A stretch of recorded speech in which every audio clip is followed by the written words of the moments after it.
Hey everybody, it's the Board Game Blogger. Today I'm here to review Steel Driver. Now this is the Martin Wallace train game, sort of constructing the rails of the United States. Now this is very different from his other train games, Steam, Age of Steam, Railways of the World. Those are all sort of similar with a few variants, and I feel you kind of only need to own one of those three. Here this game is radically different. It's still a train game, but it's a radically different game, and I think it can couple it well in your collection with one of those other three. Now here, there's sort of already preset routes that you're building on, and so it's not like Steam where you can kind of plan how the track is going. It doesn't quite work like that. And the main mechanic here is sort of an auction mechanic for controlling the different companies. So it's a train game, so stocks are important, and you're trying to acquire the right shares in the various companies. And it also has sort of the the theme of constructing the railroads across the United States. So one of the big events is connecting San Francisco to New York, and the Golden Spike. That's a key aspect in this game. And so it's a neat game. I think Martin Wallace, very well done. It plays 3 to 6, and it can play well all the way down to 3 up to higher players. It's not really going to change the length of time that much. Really, the only added time is going to be the auction phase. The rest phases, there's 6 different train companies, and those are going to be used every game. So adding players doesn't really add too much time, which is a nice aspect to this game. Rulebook is, it's all right. It's nothing really to write home about, but the rules are pretty straightforward and clear. There's kind of a quick reference guide at the back. Would have been nice if there were some extra ones, but you can just kind of photocopy this back. Nothing's really too ambiguous with this rules. Pieces are good. It's standard wooden pieces.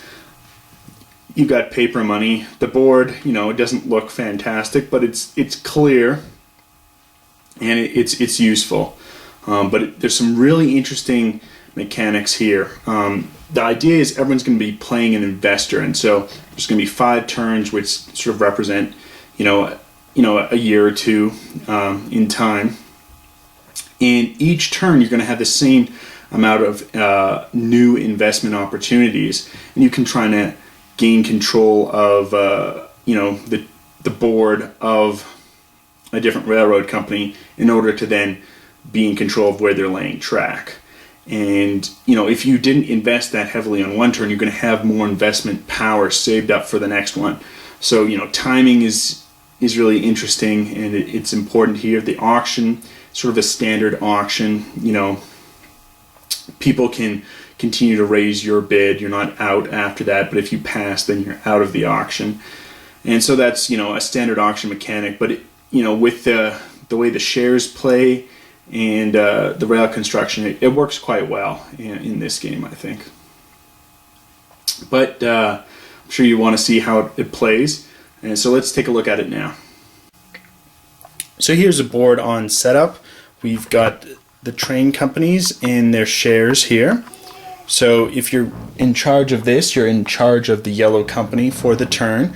You would get 1 share. There's 5 shares for each company representing the 5 turns. We zoom out. We've got the different proposed rail links here.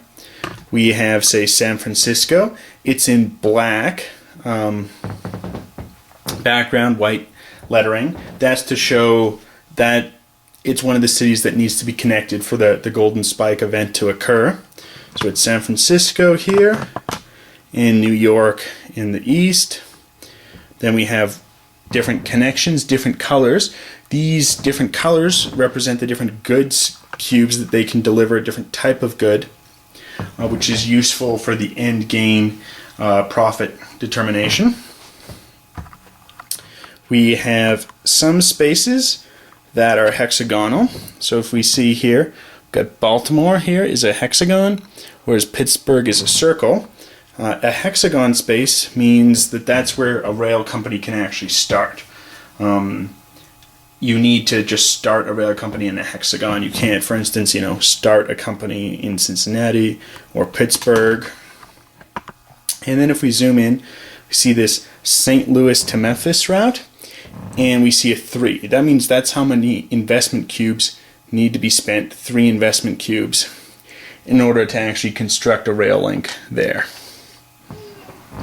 So that's sort of just the general way that it works. Now I'll sort of explain the bidding process. So what we're going to do now is kind of simulate the bidding process. We will put up control of the red company for bid, and everyone's going to use their investment cubes. In a 3-player game, people will start with 10. So player A says, I'm going to bid 3 investment cubes for control of the red company. Another player will say, no, I'm going to bid 4 cubes. Player 3 will pass. Player 1 will come back and say 6 cubes. And then player 2 will pass. So we'll now take the 6 cubes, place them here. Player 1 will get a company share and control of the red company for the turn, and then we'll propose another company up for bid. So can go out of order. We'll say blue here and propose blue control of blue ownership. He'll say I'll bid 3 investment cubes. Remember, it only has a total of 10. Second player will say 4 cubes. It will then go on, and all of these will be auctioned off. So let's just skip past that and presume they've all been auctioned. So we now have all the different companies auctioned off. The investment cubes that were used for their purchase are there. And here we've got player 1 has 1 investment cube left. Will go into the next round, as well as shares for both the blue and the red company. So now the red company will get to go. They have 6 investment cubes with which to spend, and they can start construction. So they're going to choose to build here from Baltimore to New York. That's going to cost 2 investment cubes. We'll go back to the supply. So they started in Baltimore and went to New York. That'll be 60 in profit, and 60 profit will move up on the track. Now it will go to the blue company, because that's next in turn order. The blue company has 3 investment cubes with which to spend. They'll choose to spend 2,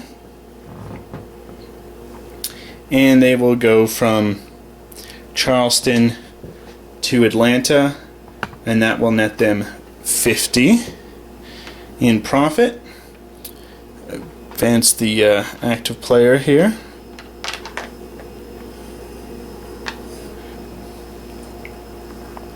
And it's now the purple, and they have 3 investment cubes. They're going to choose to spend 3 here, going from Baltimore to Pittsburgh. Those 3 will go out, and they will advance purple up to 40 on the profit track. It's now yellow. Yellow is going to choose to start out on the west coast, and they will go from Los Angeles to San Francisco, and that puts them up on the profit track 50. Green now has 4 investment cubes. It's going to choose to go from Charleston to Jacksonville will be 30 profit and 2 investment cubes. It's now black. Black is choosing to go from Detroit to Pittsburgh. That's 3 investment cubes and 30 profit. Now, so black just went. It goes back now to red.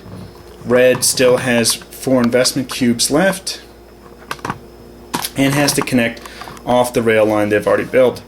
They're going to spend 2 investment cubes, connect New York to Boston. That will net them another 50 profit on the profit track. It's now blue's turn. They only have 1 investment cube left, so they're going to choose to pass. That means that the blue company will play first in the next round. They'll get to build first. And the 1 investment cube here will be left over and usable by whoever's in control of the blue company, is blue chairman, in the next round. And this sort of continues for the turn. People will continue to build, but let's say, you know, everyone's built and the turn would end right here. Then we would distribute profit based off of, you know, the current profit of the company. And so you would have your shares times the profit track. So here, because it's the first round, there's only 1 share owned by each company. So here, the red player with 110, there's only 1 red share out, that's by player 1. They would get 110 points, and then the profit track would be reset to see how much profit they're earning in the next round. And all of the various companies would do likewise.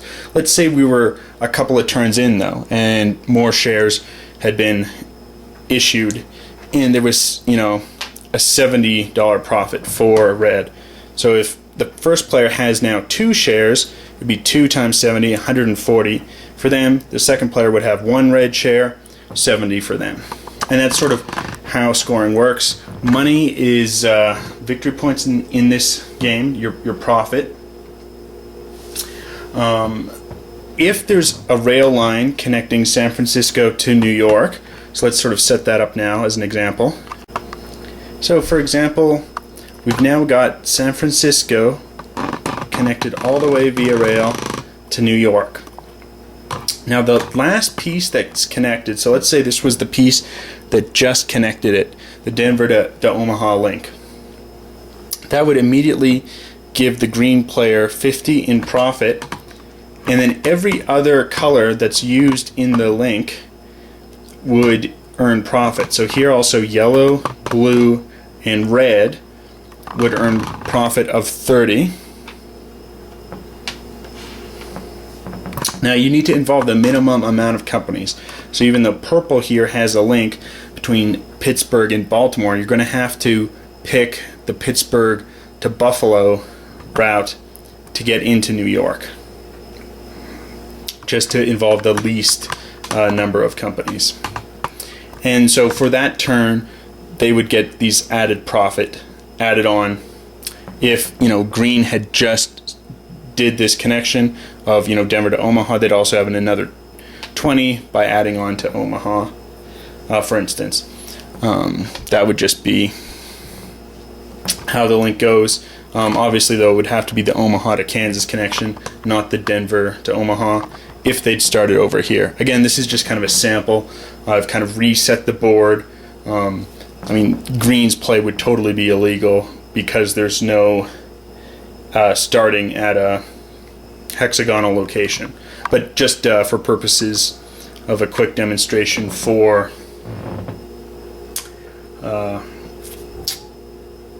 the golden spike issue.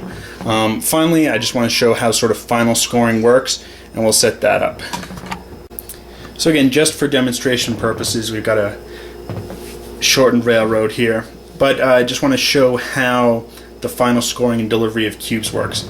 After all the shares have been divided, and so all the shares have been distributed in this example, we're going to take turns in player order taking off a cube that the railroad can deliver. So here, with the blue player, they're going to have to pick a cube that one of their cities can deliver.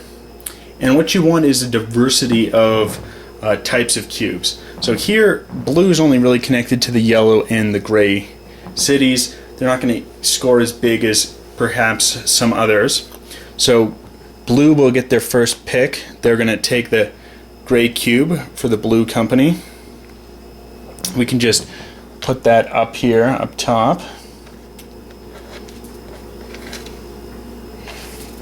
And now it will be green's turn. They can pick, they're going to pick this black cube.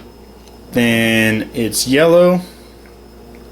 They will get to pick a cube, and so they'll pick this red one, and so on. And all the cubes will be taken off the board by the various companies and then finally scored. So for instance, the red player, if they're connected at the end to, say, 3 different colors of cubes, that's going to score them a final profit of 60 for having that set.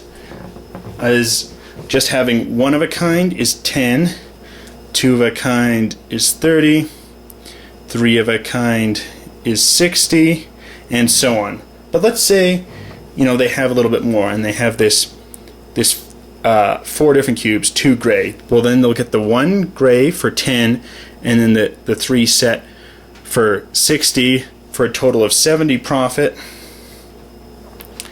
And they would go up for a final scoring track of 70. Who is determined of picking up the cubes is whoever's going to have the most shares of red. So if the player had 3 shares of red, they would be in charge of red for the final sort of goods delivery phase.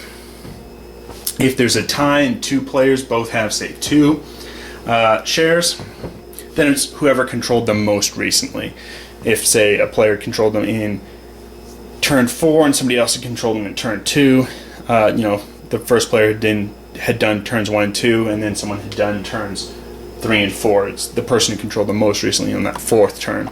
And then, say, the 5th player who'd only gotten in the 5th turn had only owned 1 share. Again, it would be the person who controlled them in turns 3 and 4 with the 2-share tie. So that's the game. It's a very different, radically different train game. Much different than Steam or Age of Steam or those kind of style rail games. But it's still a rail game, and it still has the share mechanic, you know, going off the profit track. I like the auction mechanic, sort of seeing, you know, oh, what company do I want to invest in? You know, am I building up shares in companies, you know, early on that are kind of weak, and then saving up a ton of investment cubes to hit them, you know, big in, say, the 3rd or 4th turn, and then hope that that will carry me through to victory, being able to deliver a lot of cubes. You know, the game is going to play radically different each time.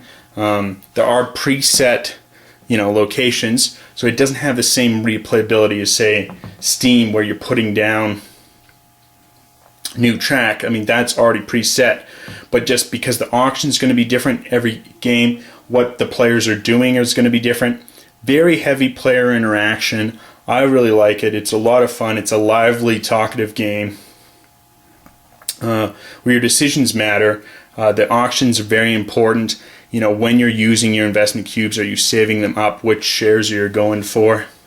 It's a solid game. Definitely a good Martin Wallace train game. I think if you're a fan of, you know, Steam or Age of Steam, and you're like, oh, I've already got one, I don't want to get another, this might be a good alternative for you. And it's still easy enough to kind of get in new players too. There's not a lot of tough rules. It's very straightforward rules with solid depth. So I definitely recommend this game. Till next time, I'm the Board Game Blogger.